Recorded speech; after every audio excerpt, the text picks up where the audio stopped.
Hi, welcome back to another exciting video of Top Movies Recap. Today I am going to recap a 2013 American thriller film called Prisoners. The film opens with Keller Dover and his son Ralph are hunting deer. Keller recites the Lord's Prayer and smiles positively at the team. On the drive home, Keller advises his son to always be ready.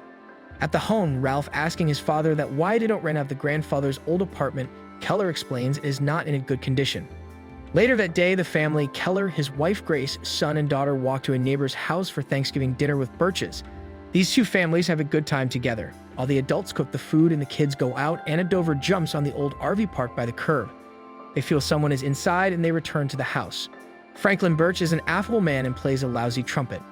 After dinner, the 6-year-old daughters leave to go back to Anna's house to get her safety whistle as she is supposed to carry at all times. After some time, Keller realizes the girls have not returned and that the teens had not escorted the two young ones. Keller first searches his own home while Ralph returns from looking also and mentions the RV from earlier. Meanwhile, Detective Loki has Chinese food alone and chats with the waitress. His phone rings. After a police search, the white RV is found parked outside a gas station next to a wooded area. Detective Loki, who heads the case, goes to meet the RV driver, Alex Jones, but he panics and tries to speed away, but crashes into the trees. Alex is arrested, but it is found that he has the IQ of a 10-year-old and rarely speaks. After that, Detective Loki goes to see Alex's aunt, Holly Jones, who raised him with his uncle after his parents died when he was only 6 years old. Her husband left home a couple of years ago. Alex mostly spends nights sleeping in the RV and does not have any activity to do. There is no forensic evidence indicating the girls were taken into the RV, and Alex's low IQ means he could not have covered up such evidence. At night, many other volunteers search the woods calling for the girls. Loki comes to the Birch house and gets some better photos of their daughter. At the Dovers, Loki tells Grace that they passed the lie detector tests they did. Then he asks them if there was any reason the girls ran away.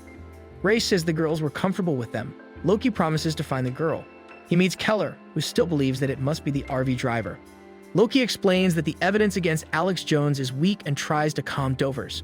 The polygraph tests of Alex prove inconclusive just because of his low IQ, and he repeatedly denies ever having seen the two young girls. As the police are unable to find Sloyd clue against Alex, he will be released in 2 days, but Loki wants to hold Alex longer, but the senior officers refuses. Loki interviews sex others offenders within the area, and he discovers that a Father Patrick Dunn has a mysterious body in his basement. The body is wearing a circular medallion with a maze-like design.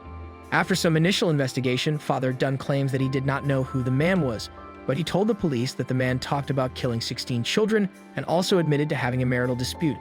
Father Dunn also confesses that he convinced the man to come to his house, where he killed him to save the children, and is arrested for murder. Meanwhile, the search of the woods and river of the area continues. While Alex is being released and Keller attacks him in the police parking lot, Alex whispers, "They didn't cry until I left them." Keller takes this as proof that Alex took the two girls. Captain O'Malley lets Dover off with a warning and sends him home after a brief talk with Detective Loki. At the Jones house, Loki interviews Alex and Holly about the incident of parking lot. He also threatens to send the aunt to jail if Alex is involved. He then leaves the house and stands in front of an old car. Grace is upset. Keller gives her a sedative to help her sleep. He advises his son to be brave and grown up so that he can look after his mother, then he leaves the house. That night, Keller abducts Alex at gunpoint and imprisons him in his father's old apartment house. The next morning, he calls Franklin Birch and shows him the captured man bound with duct tape. Birch is shocked as Keller starts questioning.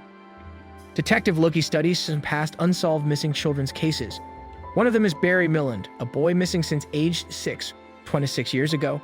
A recorded interview with his mother shows her playing and replaying a VHS tape of him just before his abduction. Loki interviews Father Dunn again in custody. Dunn says the man kidnapped kids in daylight and took more than one at a time. Loki feels the information is just useless, and the body is also not identified by any DNA or missing persons reports. Keller beats Alex for getting some information, but he doesn't say anything what he did with the girls. One day, Detective Loki notices a man acting suspicious but loses him in a chase. That evening, Birch watches the news on TV about the man. They show a sketch, and the next day, he goes to see Dover and tell him there is another possible man. Loki watches the video of Alex's interview, and then he gets a phone call tip. A store clerk recognizes him and tells that a man usually comes in the store to examine children's mannequins and buy children's clothing. She also promises to contact Loki if he comes to the store again. Franklin is overcome with guilt and finally tells his wife Nancy what they have done, and Dover brings her to the apartment where Alex is brutally beaten by Keller. She immediately unties Alex and tries to talk to him nicely, but he attempts to escape. Dover grabs him and tied him again. Later, Dover brings the Birches back to the apartment. Keller says he would kill the man and challenges the Birches to let him go. Franklin says it has to stop now but does nothing when Nancy tells him to think of Joy. One day, while the Birches' teen daughter Eliza is in the bath, a strange man walks silently in her house. Later, the hooded man enters the Dovers' house. Grace hears some noise and jumps out of bed. She finds an open window and believes Anna had come back. After that, Detective Loki arrives and writes down her statement of someone coming in through the window. Grace also shows him Keller's well-organized workshop. Loki notices a bag of lye and asks her where Keller is. She says he is out looking for their daughter. In the pouring rain, Loki follows Dover, but he turns back from the apartment and goes to a nearby liquor store instead. Loki wonders what Dover was doing in the area, then Dover approaches him and asks why he is being followed, and says this is his first drink in 9 years. Loki advised Dover to take care of himself and his wife. It has been 6 days. Dover gets very angry, but then goes home to sleep. He sees Anna in his dreams. Loki reads an old news archive of a suicide which occurred at 234 Camp Hoblo, the same location Dover was near. The next day, Keller tortures Alex with freezing water from the showerhead. Alex tries to talk, but he just wants to hear where the girls are.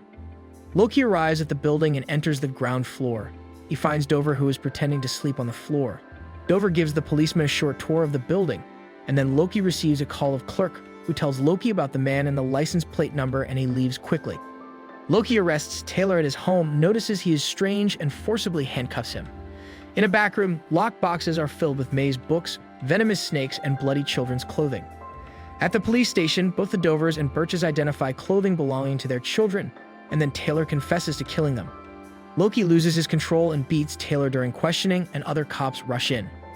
Taylor grabs one of the officers' gun from his belt and commits suicide. At the police station, the captain blames Loki for the death of Taylor. Back at the apartment, Keller sits and recites the Lord's Prayer when Alex finally talks and mentions something about finding the girls in a maze. Keller then goes to the Jones home to apologize. She invites him in and tells Dover that her son died of cancer. Holly also mentions her husband kept snakes. Keller tells her that he dreams of Anna in a maze. Captain O'Malley tries to convince Loki to get over it. Loki goes to his workstation in a rage and he notices a picture of a maze similar to the one Taylor was drawing. He rushes back at Taylor's house. Another cop reveals the blood on the children's clothes is actually a pig's blood.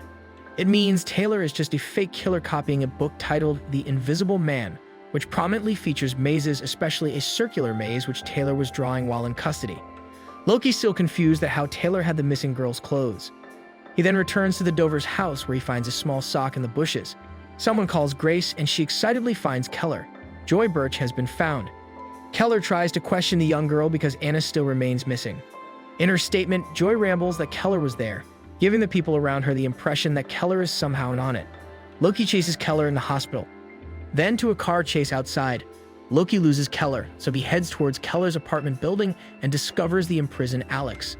Keller has gone to Holly's with a tool belt and offering to do some penance for his bad behavior. Holly once again invites him in for a tea. Keller provokes her about the girls, but she holds him at gunpoint and forces him to put on handcuffs and consume the same sedative used to drug Anna and Joy. At gunpoint, she directs him to an old car. She confesses that she and her husband had been religious people and they decided to make war on God by making children disappear without a trace to turn their parents into demons. After her husband disappeared, she does what she can. She orders Keller to drive the car and tells him that Alex never touched the girls. The car had been covering a pit. Holly tries to force him in and shoots him in the leg. He drops into the hole. She closes the top and parks the car again over the cover. The Captain O'Malley tells Loki to go to Holly's place and let her know about Alex. With a small flashlight, Keller explores his dungeon where he finds his daughter's whistle and prays for Anna's safety. Meanwhile, Loki arrives there. Holly goes to a locked room to get Anna. Loki enters the house and sees an old photo of Holly's husband and the RV. Holly is injecting the girl with a syringe and Loki opens the fire. They both fire their weapons. Holly is killed. Bloody Loki races the girl to the hospital. The next morning at Bandage, Loki reads a newspaper. The headline says Barry Milland, aka Alex Jones, has been reunited with his family. Grace comes in and says Anna will be okay. The Birches and Dovers leave.